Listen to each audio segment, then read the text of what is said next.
#TheFreeKid.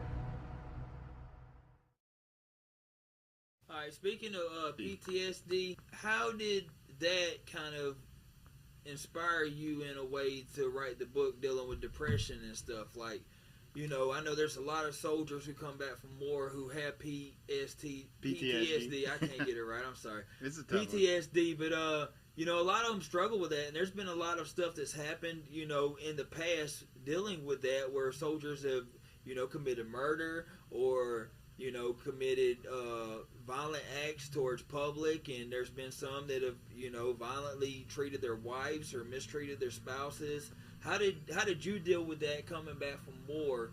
And, you know, I know you just explained a little bit of it, but really finding your center to where you didn't end up in the same situation they did when it come to dealing with PTSD. Well, when I got back from war, the first thing I did was I you know, it was kind of a numbness feeling for a long time, and I would literally drown myself in music. And my brother and I and some friends, we put together our own label and we started doing music.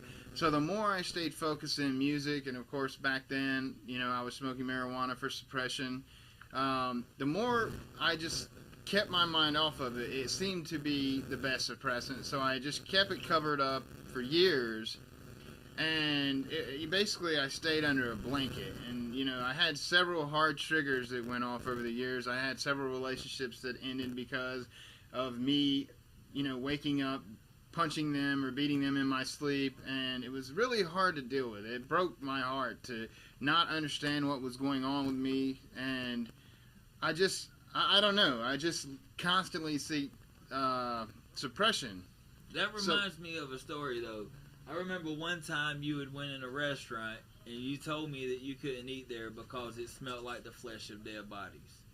Like, how does that sense of just familiarizing yourself with something that happened in a war, you know, just familiarize it with food, and like, how did that happen to where you told me that? Because I remember you came out of a restaurant. I don't remember if it was a McDonald's or whatever. The food took forever anyway, but you told me you just couldn't eat it because it smelled like the flesh of a dead body.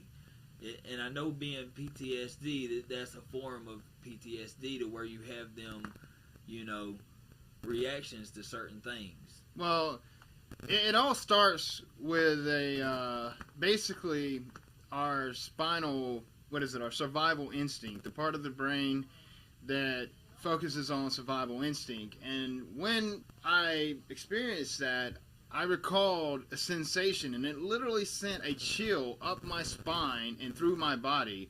And basically the way the neurological system works is it stores trauma in certain parts of the body.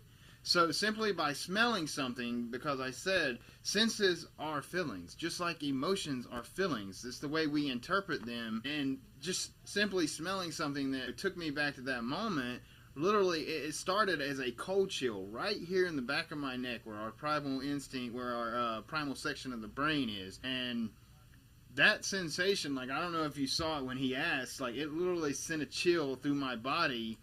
You know, with my techniques that I've developed, normally that would like ruin my day, and like I really would have been in tears and probably wouldn't want to be around nobody else for the rest of the day. But literally when I felt it, I turned it off. And just like all of the emotions that I don't wish to feel, now I can literally turn them on and off. If I want to have a great day and I'm not having a great day, I imagine that day and it just happens. It's the more you practice, the more it's going to happen. And you know, if you want to play sports and you want to be good at music, you know, that's the thing. In a conscious level, you have to practice every day. I mean, name someone who is great at something that didn't practice every day, but they practice on a conscious level. Yeah. And believe it or not, the people who do practice on subconscious levels are actually better athletes, better musicians, and it's just proven science.